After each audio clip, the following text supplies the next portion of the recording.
नमस्कार दोस्तों, स्वागत है आपका एक बार फिर से। आज चर्चा करूंगा कि मिस्टर पावल इन्होंने क्या कहा है और आने वाले समय में मार्केट्स पे इनका क्या असर पड़ेगा। क्या पावल की स्पीच ज्यादा इंपॉर्टेंट थी और क्या वाकई ये जो मार्केट्स हैं ये बिग प्लेयर्स ड्राइव करते हैं या पावल ड्राइव करेंगे और ब्याज दरें आगे भी बढ़ेंगी।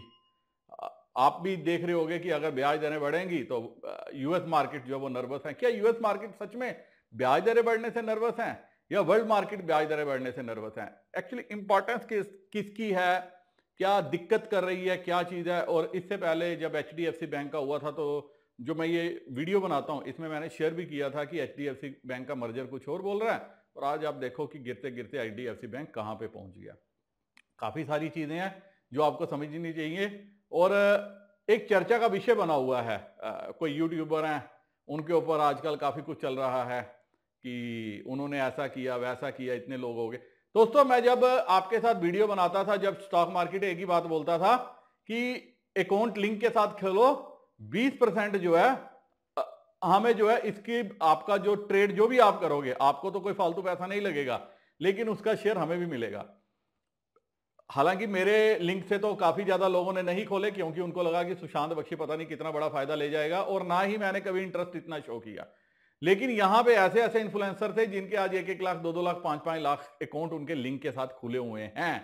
इसका मतलब क्या है, लाख लाख 2-2 5-5 लाख जो अकाउंट उन्होंने ओपन किए हैं वो मोटा पैसा कूट रहे हैं क्योंकि जो भी ट्रेडिंग आप कर रहे हो 20% जो भी आपकी ब्रोकरेज जनरेट होती है, जो 20 रुपए के हिसाब से आपको लगती है, वो पैसा जो है उनको मिलता है। और अब यह आ गया कि क्या वो सही कर रहे थे गलत कर रहे थे। मैं एक ही बात समझता हूं, एक ही बात जानता हूं, धंधे में एक ही बात जो मेरे इतने सालों में स्टॉक मार्केट में थी कि कोई भी विनर 100% नहीं है। अगर हम कहते हैं कि ये छोटा सा बंदा, इसको कोई नहीं थी, ये नहीं थी, वो नहीं थी, इसने स्टॉक मार्केट में इतनी दूर तक पहुंच गया, कैसे पहुंचा? इसके लिए या तो उसके ग्रह बहुत सॉलिड होंगे तो या उसने स्टॉक मार्केट में बहुत टाइम दिया होगा। साल 2 साल 5 साल लगा के अगर जो भी नया नया ट्रेडर जो अभी कोविड में पैदा वो बोलता है जी मैंने इतने पैसे बना लिए, ऑप्शंस में इतने हैं, मैंने इतने लाख बना लिए, मैंने इतने करोड़ बना लिए। इवन इनफैक्ट मेरे जो दोस्त वीडियो देख रहे होंगे आज वो भी इसको वेरीफाई कर सकते हैं। मेरे पास भी काफी ऑफर आते थे कि हम इतने पैसे डाल देते हैं, 70% आपका, 30% हमारा, 80% आपका, 20% हमारा, 50% आपका, 50% मेरा। लेकिन मैंने कभी आज तक ये चीज एग्री नहीं की। मेरा पैसा रिस्क मेरा, डूबेगा तो मेरा, आएगा तो मेरा। मैं किसी के पैसे के साथ क्यों रिस्क लूं? और मेरे चैनल पे यहां पे लोगों ने एक दूसरे के साथ गांठ की, अपने अकाउंट के पासवर्ड दिए और जिस पे उन्होंने विश्वास किया उन्होंने उनका पैसा डुबो दिया। तो आपको इन चीजों से बच के रहना चाहिए, देखना चाहिए फंडामेंटल हो क्या रहा है, मार्केट किस करवट जा रही है। मार्केट कुछ और कहती है, स्क्रीन कुछ और कहती है।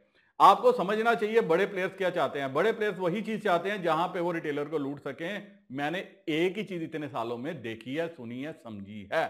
आप में से कितने दोस्त हैं जो लॉन्ग टर्म जो है मार्केट को टाइम दे सकते हैं? लॉन्ग टर्म का मीन्स पैसा निवेश करके अगर वो पैसा बनाना चाहते हैं तो मेरे पास काफी कुछ है। लेकिन अगर आप ऑप्शन से ही कमाना चाहते हो तो ऑप्शंस की दुनिया जो है बड़ी रंगीन हो गई है आफ्टर कोविड। इतना कुछ चेंज हो गया है कि हर दिन मतलब चेंज होते हैं। 18,000 19,000 की बात शुरू हो गई, 18,000, इवन अब 15,000 की भी बातें शुरू हो गई। 20,000 से इंडेक्स 19,200 19,300 आया, 3-4% गिरा, लेकिन 18-17,000 15,000 वाले खिलाड़ी हो गए। बॉन्ड यील्ड जो यूएस है उसको दोष दिया जा रहा है।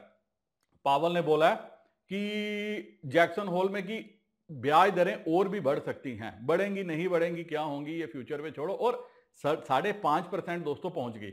जब 5.5% पहुंच गई मार्केट को तब असर नहीं हुआ। यूएस मार्केट हर दिन एक नया हाई बनाती जा रही है। मार्केट में लिक्विडिटी है, पैसा है, मार्केट को पैसा ड्राइव करता है। आपको एक बात समझनी चाहिए, बियर मार्केट में अगेन रिपीट करता हूं, बियर मार्केट जो अभी ट्रेंड है ये बियर मार्केट का ट्रेंड नहीं है। बियर मार्केट जब भी आती है ये धूधा धूधा करके आती है।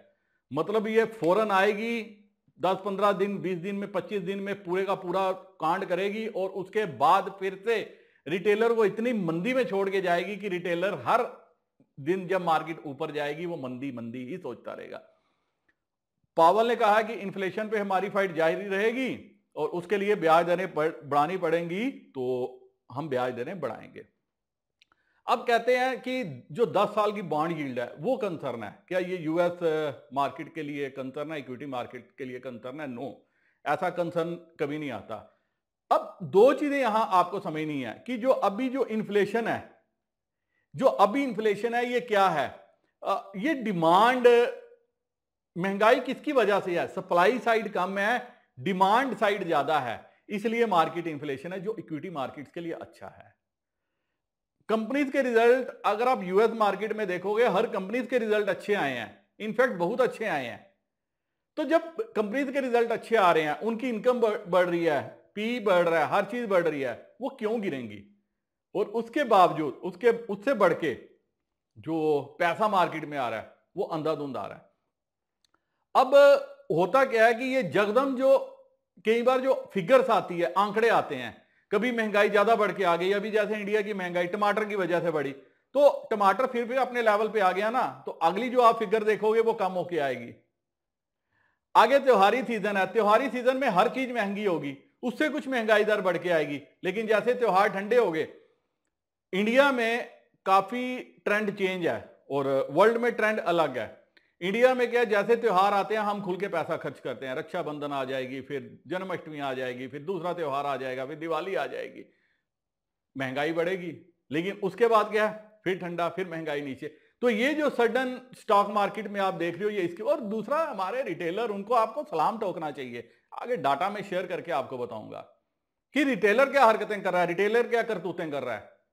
जिसको आप मंदी कह रहे हो, ये रिटेलर की जो पुट बेचने की ताकत है ये उसको दर्शा रहा है।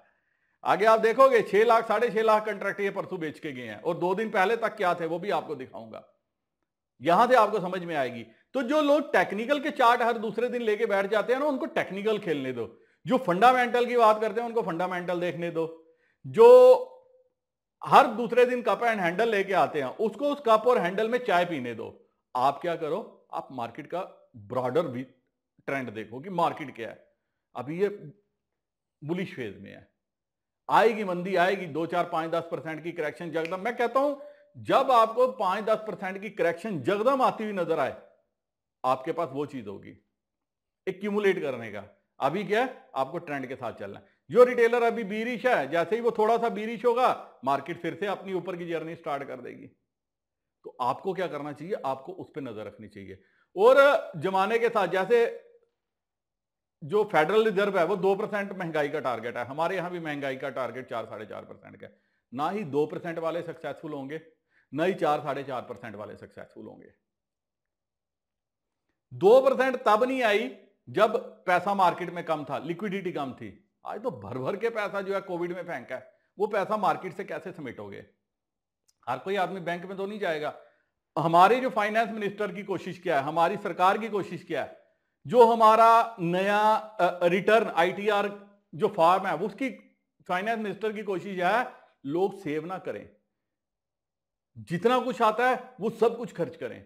सेविंग में तो वो 0% आज बढ़ावा दे रहे हैं कि आप अगर सेविंग के लिए जाओगे, आपको लग रहा है कि शायद यार मेरे को अब एलआईसी में उतना फायदा नहीं है, अब मुझे ये चीजें करने में फायदा नहीं है, अब बैंक में 5 साल की एफडी बनाने में फायदा नहीं है, मुझे पैसा खर्च करने में फायदा है। और जो नई जनरेशन है वो पैसा खर्च करने में बिलीव करती है, वो सेविंग में बिलीव ही नहीं कर रही, वो लिव इन रिलेशनशिप में बिलीव कर रही है, वो शादी में बिलीव ही नहीं कर रही। आप बॉम्बे चले जाओ, देखो मैक्सिमम क्या है, वहां पे लड़के लड़कियां लिव इन रिलेशनशिप में ला रहे हैं। तो ये जो धारणा चेंज हो रही है, जो ट्रेंड चेंज हो रहा है, या तो इस ट्रेंड के साथ बैठो, तो या फिर क्या करो, कुछ मत करो।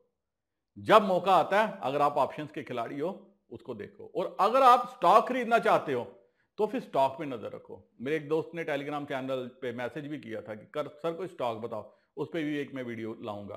कौन सा स्टॉक है, एक नजर पे मेरी आया है जो 10x पोटेंशियल रखता है। अगर आप इन्वेस्टमेंट करोगे 8-10 साल के लिए, अगर 10 साल का विजन है, तो वो 10x 10 गुना होने का पोटेंशियल रखता है। इसीलिए टेम्परेरी फेज में इक्विटीज में इम्बैलेंस हो सकता है।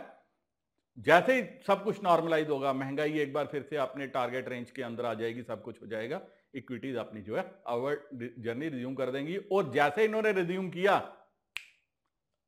रिटेलर फिर क्या हो जाएंगे, दबा के बीरिश होंगे। अभी क्या है, अभी रिटेलर का माइंडसेट कुछ और है। चलते हैं डाटा पे, देखते हैं, वहां से आपको सीखने को मिलेगा रिटेलर ने क्या किया और मार्केट अभी एक रेंज में नीचे की तरफ बार बार क्यों लुढ़क रही है। दोस्तों, एनालिसिस शुरू करने से पहले आपको मैं कुछ फ्लैशबैक में लेके जाना चाहूंगा 2-3 दिन पहले। और इनफैक्ट मेरा प्रयास अब ये होगा कि रोज शाम को ये 3-4 मिनट में क्विक एक व्यू बनाने की कोशिश किया करें। एक बार फिर से वीडियो पोस्ट करने की कोशिश करूंगा ताकि आपको समझ में आ सके एक्शन क्या हो रहा है और उसी के बेसिस पे आप अपनी पोजीशंस जो है वो बना सको। 22 तारीख का अगर आप डेट देखोगे, क्योंकि मेरी जो सोच अलग है, मेरी समझने की शक्ति अलग है। मैं कहता हूं अगर आपने ऑप्शंस में काम करना है तो आपको जो है ये शीट जो at the end of the day आता है, डाटा आता है, वो देखनी चाहिए। और अगर आपने स्टॉक्स में काम करना है तो आपको टेक्निकल्स पे ध्यान देना चाहिए। जैसे टेक्निकली अब HDFC बैंक काफ़ी अच्छे लेवल पे आ रहा है तो आपको जो है उस पर नज़र रखनी चाहिए। इनफैक्ट जब सारे बुलिश थे कि भाई ऐसा हो गया वैसा हो गया, आपको दो बातें समझनी चाहिए मर्जर और डी मर्जर में। मर्जर में होता है कंपनी की स्ट्रेंथ बनता है, डी मर्जर में कंपनी की वैल्यू अनलॉकिंग होती है। स्ट्रेंथ बनती है।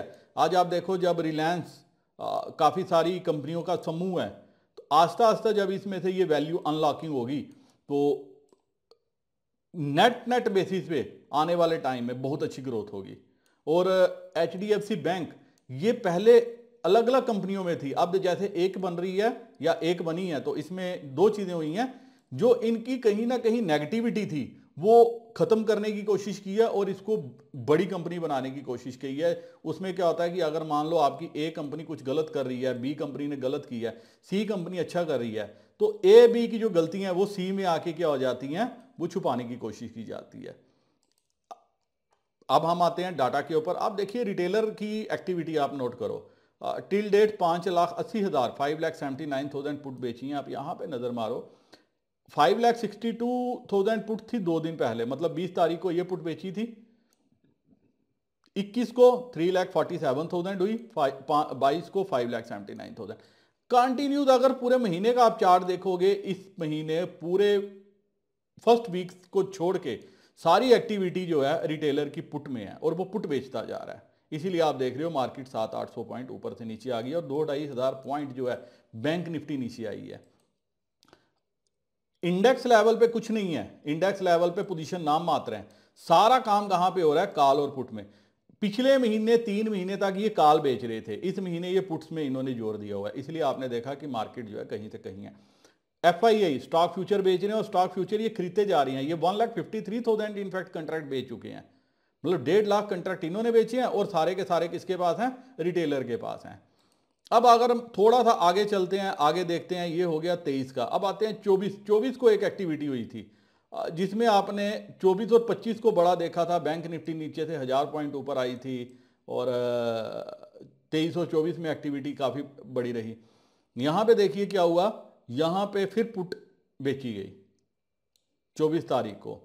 लेकिन कमाल की बात यहाँ पे जो आपको नज़र आएगी वो ये है, रिटेलर ने क्या एक्टिविटी करी।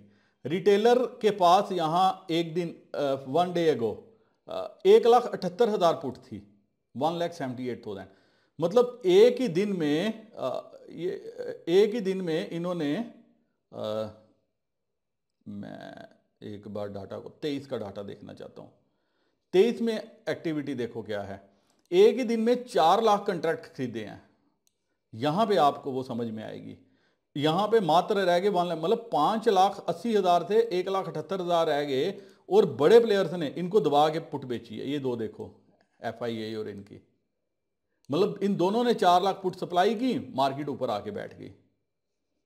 इनके पास रह गए मात्र 1,78,000 कंट्रैक्ट और यहां पे ये कॉल बेच के गए थे।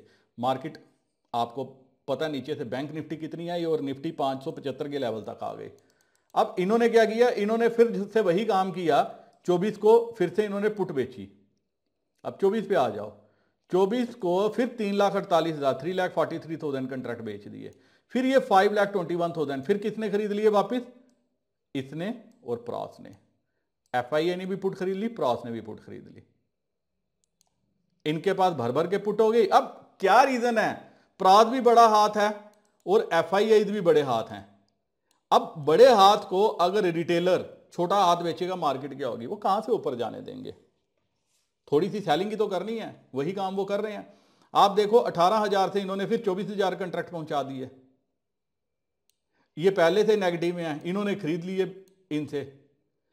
नेट नेट बेसिस पे क्या हुआ, नेट नेट बेसिस पे नेगेटिव रोल रहा। प्रोज एडजस्टमेंट करते हैं पोजीशंस की, एफआई भी एडजस्टमेंट करते हैं। इन्होंने मार्केट को बढ़ने नहीं दिया, इन्होंने बेशक बेचने की कोशिश की, लेकिन कहीं कुछ सफलता हाथ नहीं लगी, क्योंकि एक्टिविटी इस दो डेस्क पे है, एफआईआई के पास है और इनके पास है। अब 25 को क्या किया, ये 24 की है, 25 को ये और बेच गए हैं। और मेरे को अगर आप फॉलो करते हो तो मैंने एक ही बात बोली थी, जिस दिन 4-5 लाख कंट्रैक्ट देखो आपको समझ जाना चाहिए मार्केट नेगेटिव है। 6,48,000 कंट्रैक्ट यहां काल खरीद ली, फिर से पुट बेच दी। 1,26,000 कंट्रैक्ट पुट के बेचे हैं, 1,23,000 कंट्रैक्ट ये बेचे हैं। मतलब ये इनको भरोसा है काल पे, ये दिन भर काल काल खेलते रहे हैं और पुट बेचते रहे हैं। बड़े कौन, रिटेलर। अब 6.5 लाख कंट्रैक्ट जो अभी मैंने शुरू में बात बोली, मेरे को यहां से एक्टिविटी समझ में आती है कि यहां एक्टिविटी क्या हो रही है। अगर यहां पे ये 6.5 लाख कंट्रैक्ट बेच के गए हुए हैं तो मार्केट कहां से उठेगी, मार्केट कहां से ऊपर आएगी। यही कुछ आपने देखा है कि दिन भर मार्केट नीचे आती रही, क्योंकि ये क्या करते रहे, ये पुट सप्लाई करते रहे। और जाते जाते आपने देखा होगा वर्ल्ड मार्केट ठीक थी, यूरोप नहीं गिरा हुआ था, कुछ भी गिरा नहीं हुआ था, हमारी मार्केट जगदम जाते जाते निफ्टी जो है क्रैक हुई है। बैंक निफ्टी जाते जाते 150 पॉइंट क्रैक हुई है टॉप से। वो क्यों क्रैक हुई है, क्योंकि ये एग्रेसिव थे पुट बेचने में, और वो डे के लोएस्ट पॉइंट में बड़े प्लेयर्स ने मार्केट को बंद होने पे मजबूर किया। यहां पे आप देखो कि 14,000 कंट्रैक्ट जो है शॉर्ट क्रिएट किए हैं। अब यहां पे ये समझना, ये इनका गला भर गया है, इससे ज्यादा बेच पाएंगे पता नहीं, बेच पाएंगे तो 1,00,000-1.5 लाख कंट्रैक्ट और बेच सकते हैं। रिटेलर का कुछ है नहीं है, और हम एक्सपायरी वीक में है, तो आपको जो है यहां पे अब उथल पुथल मचती हुई नजर आएगी। और जो हम बैंक निफ्टी में पूरा महीना हमने लोअर वॉल्यूम्स में काम होते हुए देखा है, और बैंक निफ्टी में इतने लोअर वॉल्यूम में या तो बड़ा ब्रेकडाउन आता है या अपसाइड आती है। और ऐसा कोई भी अभी रीजन नहीं है, कोई भी कारण नहीं है कि बैंकों के रिजल्ट जो है वो अच्छे नहीं आएंगे। एनपीएस भी आपने देखा लोज हैं, सब कुछ लोज हैं। मेरे हिसाब से बैंक निफ्टी यहां से क्या करनी चाहिए, अगली एक्सपायरी में बढ़नी चाहिए, अगर रिटेलर ने कोई बड़ा हंगामा नहीं किया तो। और अगर ये इन्होंने हंगामा जारी रखा, जो इनको चस्का पड़ा पुट बेचने का इस महीने, और अगर अगले महीने भी है, तो बैंक निफ्टी लोअर लेवल भी दिखा सकती है। 15 लाख कंट्रैक्ट हैं बैंक, 15 लाख शेयर हैं बैंक निफ्टी में। मैं पूरा महीना ट्रैक किया, बैंक निफ्टी का ओपन इंटरेस्ट मुझे नॉर्मल 25-26 लाख शेयर होता है, वो कहीं पे भी नजर नहीं आया इस महीने। चलते हैं एक बार ऑप्शन चेन में देखने की कोशिश करते हैं, ऑप्शन चेन क्या बता रही है। अब आप देखिए ऑप्शन में क्या है, 19,200 के लगभग, 200 कुछ के लेवल पे क्लोजिंग हुई है। 19,300 की पुट ये बेच के गए हैं, और 19,200 ये पुट बेच के गए हैं। बेच के कौन गया, हमारे रिटेलर। और 19,100 पे भी बेची है 23 लाख कंट्रैक्ट, 19,000 पे भी 19 लाख कंट्रैक्ट है। इसका मतलब अगर गैप डाउन होता है तो मार्केट को एक बार के लिए नीचे आना चाहिए। अगर बेशक 60-70-100 पॉइंट का गैप डाउन मिलता है तो वहां पे आप पुट आराम से खरीद सकते हो। काल में क्या है, रिटेलर खरीद के गया। अब यहां पे ये है कि 6.5 लाख कंट्रैक्ट वो पुट बेच के गए हैं। जो एक्टिविटी होगी, अगर तो गैप अप होता है तो पहले 15 मिनट में ही क्या हो जाएगा, मार्केट डाउन आ जाएगी पहले 15 मिनट में, अगर गैप अप होता है। अगर फ्लैट ओपनिंग होती है और पुट अभी रिटेलर नहीं बेचेगा, अब वो पुट खरीदने की कोशिश करेगा। अब उसको लगेगा कि यहां पे क्या है, रिटेलर की माइंडसेट क्या है। आप अगर रिटेलर हो, आप क्या सोच रहे होगे कि मैं यार कल खुलते ही पुट ले लूंगा, पुट पैसा देगी। तो यहां पे आपको क्या करना चाहिए, आपको बैलेंस व्यू बना के रखना चाहिए। पहले 15 मिनट की एक्टिविटी जो है वो नोट करनी चाहिए। 19,300 83 लाख शेयर हैं, 19,200 पे भी राइटिंग है, 250 पे भी राइटिंग है, ये आपके बड़े प्लेयर्स बेच के गए हैं। तो 19,300 फिलहाल रेजिस्टेंस है। 19,350 के ऊपर अगर निकलता है निफ्टी फ्यूचर, उस वक्त जो है आपको शॉर्ट कवरिंग 19,400 तक लेके जा सकती है। मेरे हिसाब से यहाँ 19,300 पे कल मॉर्निंग के 15 मिनट में करोड़ 1.5 करोड़। लेकिन यहाँ पे दोस्तों एक बात ध्यान रखने वाली है, अगर यहाँ पे खुलने के साथ, अगर मार्केट फ्लैट ओपन होती है, खुलने के साथ यहाँ 1 करोड़ 50 लाख या 2 करोड़ तक शेयर पहुंचते हैं, फिर मार्केट कल जो है अपसाइड जाएगी। क्योंकि मैंने जो पीछे ट्रेंड देखा है कि जब ये 1.5 करोड़ से 2 करोड़ शेयर आते हैं, उस केस में क्या होता है, मार्केट एक बार के लिए ऊपर की जर्नी जो है रिज्यूम करती है। यहाँ पे फिर रिटेलर थोड़ा सा कॉल बेचेगा और वो पुट जो है रिटेलर खरीदने की कोशिश करेगा, यहाँ नेगेटिव माइंडसेट बनाने की कोशिश करेगा। तो नीचे अब खरीदना कहाँ पे है, 19,100 19,150। अगर यहाँ पे गैप डाउन हो जाता है उस केस में यहाँ पे जो है आप बाय कर सकते हो। छोटा सा स्टॉप लॉस होगा 19,050 का। 19,050 के नीचे अगर गई तो फिर एक बार के लिए 19,000 भी टच करेगी। लेकिन अगर गैप डाउन यहाँ पे हो जाता है तो उस केस में अगर आप बाय करते हो, क्योंकि यहाँ पे तेजी से पोजीशंस अनवाइंड हो जाएंगी और फिर क्या होगा, फिर रिटेलर ये खरीदने की कोशिश करेगा। 6.5 लाख कंट्रैक्ट रिटेलर बेच चुका है। मैंने अभी पास्ट का पिछले 2-3 महीने में देखा, अगर वो 5.5 लाख तक जाता है उसके बाद वो वापस खरीदने आता है। जैसे मैंने आपको 2 दिन पहले का डाटा भी समझाने की कोशिश की है कि 5 लाख तक पहुंच गया था, उसके बाद 4 लाख कंट्रैक्ट उसने एक ही दिन खरीदे हैं रिटेलर ने। ये चीज़ आपको समझनी चाहिए। तो निफ्टी क्या कर सकती है, ऊपर की तरफ आ सकती है। फिर 19,300 आपका पहला रेजिस्टेंस होगा। 330 350 के ऊपर निकली तो उसके बाद बढ़ेगी। और अगर मुझे कुछ समझ में आया तो मैं टेलीग्राम चैनल पे अपडेट करने की कोशिश करूंगा। दोस्तों एक्चुअली इन्फ्लुएंसर जो भी होता है, इन्फ्लुएंसर के लिए क्या है कि उसके ज़्यादा से ज़्यादा फॉलोअर हों। अब 2 चीज़ें होती हैं, फॉलोअर क्यों हो, ताकि उसका भी एक स्टैटिक इनकम सोर्स हो। जैसे आपने देखा कि मैक्सिमम यूट्यूबर, लेकिन उनका काम क्या है कि गलत जो है पोस्ट करना। कोई भी जो मैंने स्टॉक मार्केट में सीखा है और जो मेरे को जब मैं मार्केट में कदम रखा था, मैं एक ही बात समझा था, मुझे किसी ने बताया था, आज आपके साथ शेयर करता हूं। अपने धंधे का, कोई भी बिजनेसमैन अपने धंधे का और स्टॉक मार्केट का जो प्लेयर है वो अपनी पॉकेट का कभी किसी को भेद नहीं देता। मतलब आपकी पॉकेट में क्या है ये कोई आपका जिस दिन आपने ये भेद देना शुरू कर दिया, इसका मतलब आप क्या कर रहे हो, आप फेक चीजें लोगों को दिखा रहे हो। जो ये स्क्रीनशॉट डालते हैं कि मैंने 10 लाख ले लिया, मैंने 20 लाख ले लिया, मैंने 50 लाख दे दिया, verified by this, verified by that, तो मेरे को इस पे विश्वास नहीं है। दूसरी इंपॉर्टेंट बात, आपने कभी देखा है कि जो टीवी पे आते हैं जो इन्फ्लुएंसर्स आपको बता रहे हैं, जो बाई सेलिंग की आपको वो बता रहे हैं, उन्होंने कभी डाला है कि मेरे को इतने करोड़ का प्रॉफिट हुआ है या इतने लाख का प्रॉफिट हुआ है, जबकि वो तो मार्केट का ट्रेंड पढ़ने की कैपेसिटी रखते हैं, वो तो सब कुछ देख रहे हैं। आपने कभी देखा होगा तो वो अगर 20 कॉल देते हैं तो वो 20 में से 10 जो हैं उनकी पॉजिटिव उस पर जाती हैं और 50% का सक्सेस रेशियो बहुत होता है। अगर आपको 30 रुपए का स्टॉप लॉस है और 80 रुपए का रिवार्ड है, अगर आप 10 बार रिवार्ड लोगे तो 800 रुपया बनेगा। 10 बार का स्टॉप लॉस होगा तो 300 रुपया बनेगा, 500 रुपया आप नेट प्रॉफिट में हो। फिर भी लोग क्या करते हैं, फॉलोअर के साथ जा रहे हैं, फॉलोअर्स के लिंक के साथ खोल रहे हैं और बाद में उन फॉलोअर्स को गालियां दे रहे हैं। वो कहते हैं मेरे को फलाने की वजह से नुकसान हुआ, मेरे को फलाने की वजह से नुकसान हुआ। आपको किसी की वजह से नुकसान नहीं हुआ, आपको सिर्फ एक कारण नुकसान हुआ कि मैं बोलूंगा कॉल खरीदो तो आप कॉल खरीद लोगे, मैं बोलूंगा पुट खरीदो पुट खरीद लोगे। आप समझने की कोशिश नहीं करते कि ये बंदा ऐसा क्यों बोल रहा है। 3 दिन 4 दिन पहले या 7 दिन पहले मैंने लिखा था बैंक निफ्टी अब यहां से ज्यादा नीचे नहीं लग रही मुझे ऊपर। आप देखो बैंक निफ्टी ने 1000 पॉइंट का अप डाउन साइड जर्नी कर ली है। अगर कोई डायरेक्शन पकड़ने वाला होता उसने पैसे कमा लेने थे। कैसे कमा लेने थे, क्योंकि वो डाटा में था, वो डे की पोजीशंस में था। और जब मैंने वो लिखा अपडेट किया, लेकिन वहां पे क्या है, वहां पे अप्लाज नहीं है।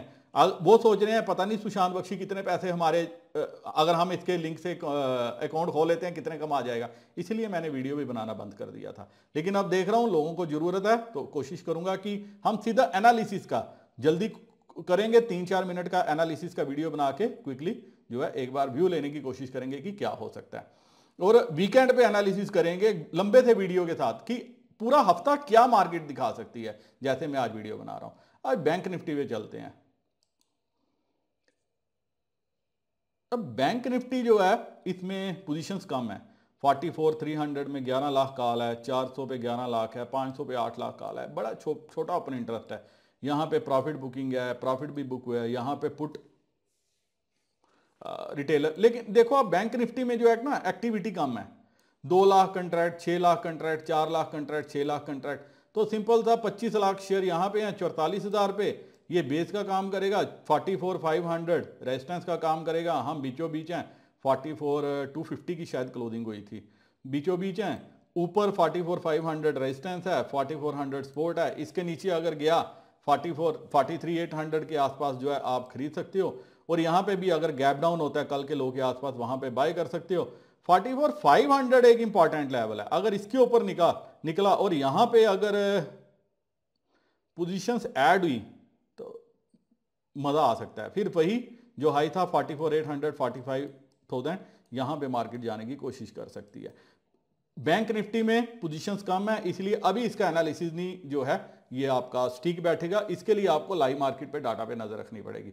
अब एक चीज है जो रिटेलर का मुझे समझ में आया, कहीं ऐसा ना वो निफ्टी से निकल के वो बैंक निफ्टी में शॉर्ट मार दें पुट्स को, क्योंकि उन्होंने अभी पुट बेचनी है जो उनके ट्रेंड से लग रहा है, वो ऐसा ना वो यहां पे बेच दें। तो या ऐसा ना हो कि वो कल खुलते ही कॉल्स में प्रॉफिट अगर उनको मिलता है वो ये बुक करके वो पुट खरीद लें, क्योंकि वो बड़ी जल्दी पोजीशन चेंज करते हैं। तो बैंक निफ्टी आपको जो है ये वोलाटाइल मूव अगले 2-3 दिन में दिखा सकती है। वैसे भी मैं अगेन रिपीट करता हूं, बैंक निफ्टी में पोजीशंस कम है, इवन नंबर ऑफ शेयर्स जो बैंक निफ्टी फ्यूचर में है वो भी कम है। 14-15 लाख शेयर्स का ओपन इंटरेस्ट है। हम मंथली एक्सपायरी के वीक में है, मंथली एक्सपायरी के वीक में यहां 26 लाख शेयर होते थे। एटलीस्ट 20 लाख प्लस की शेयर की मेनी पोजीशंस जो है पिछले महीनों में देखी हुई है। तो 14-15 लाख कुछ भी नहीं है। तो यहां से बड़ी ईजी जो है बैंक को किसी भी तरफ जो है बैंक निफ्टी को मूव किया जा सकता है। और अगले महीने में मात्र 5 लाख शेयर हैं। और बैंक निफ्टी में कल के जो सेशन परसों का गया अनवाइंडिंग हुई है, अगले महीने में भी जो है नंबर ऑफ शेयर्स में अनवाइंडिंग हुई है। उसका मतलब ये होता है बैंक निफ्टी में अभी जो है प्लेस पोजीशन कम ले रहे हैं। और अगर ये 12-13 लाख शेयर्स पे अगले महीने का रोल ओवर होता है या 14 लाख पे रोल ओवर होता है, तो फिर बैंक निफ्टी जो है ऊपर जाने की कोशिश कर सकती है। क्योंकि 13-14 लाख रोल के अगर नंबर ऑफ शेयर पे रोल ओवर हुआ तो ये जरूर जो है एक बार के लिए 17-18-19 लाख शेयरों पे पहुंचने की कोशिश करेगा। बैंक निफ्टी में वॉल्यूम नहीं है, इसलिए बैंक निफ्टी कुछ भी कर सकती है। बैंक निफ्टी ऊपर के लेवल पे भी 40 जो एक्सपायरी है वो 45,000 प्लस भी दिखा सकती है।